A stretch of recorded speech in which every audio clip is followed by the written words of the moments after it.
Vous écoutez RCJ, on parle maintenant éco avec vous, Gilles Belaïch. Après une année 2020 compliquée, est-ce qu'on peut dire que l'euro est en train de sonner le réveil du pari sportif ? Bonjour Margot et bonjour à tous. Effectivement, le business du pari sportif est en pleine explosion. Alors ce n'est pas totalement dû à l'euro que l'on connaît, mais ce phénomène s'est cristallisé avec le temps. Le choc de la crise sanitaire n'a été que de courte durée. Dès le début de l'année 2020, l'activité des paris a repris tambour battant. Malgré les compétitions annulées, suspendues au moment de la crise sanitaire, tout s'est réveillé à nouveau. Ainsi, en 2020, le chiffre d'affaires des paris en ligne sportifs, ainsi que les paris hippiques, a bondi de 22% pour atteindre 1,74 milliard d'euros. Au moment du tournoi final de la Ligue des Champions, les paris sportifs sont repartis. Les mises se sont accélérées et n'ont fait que s'amplifier jusqu'à la fin de l'année avec des niveaux records jamais encore atteints. 5,3 milliards de mises avec une croissance de 6%. Le nombre de joueurs a lui aussi augmenté fin 2020, avec 4,5 millions de parieurs actifs en France. C'est plus 30% par rapport à l'année précédente. Le panier annuel moyen des parieurs en France s'élève à 250 €, un chiffre qui ne cesse également d'augmenter d'année en année.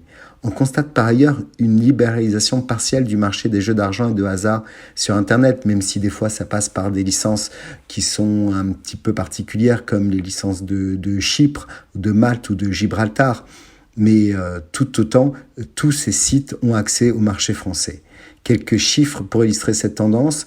En 2018, les mises ont été chiffrées à 690 millions d'euros, et c'était 290 millions d'euros pour le mondial 2014 et 297 millions d'euros seulement pour l'Euro 2016.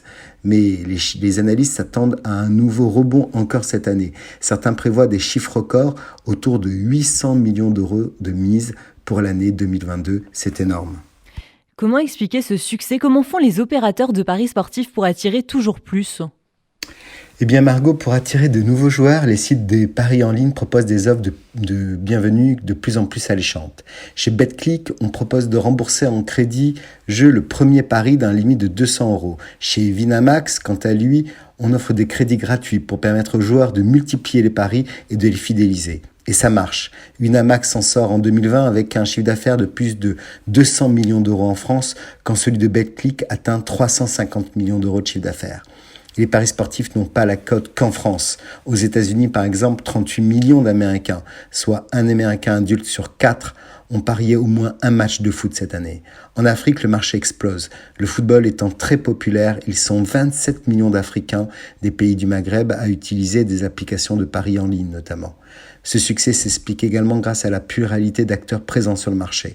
Ceux qui disparaissent laissent la place à de nouveaux opérateurs. Le marché est extrêmement concurrentiel. Cette concurrence participe à une animation commerciale très forte. Un réel phénomène sociétal s'est installé, le nombre de joueurs augmente constamment. Ce sont les jeunes générations qui se ruent le plus massivement sur ces applis et on peut bien évidemment un peu le regretter. Très bonne semaine à tous.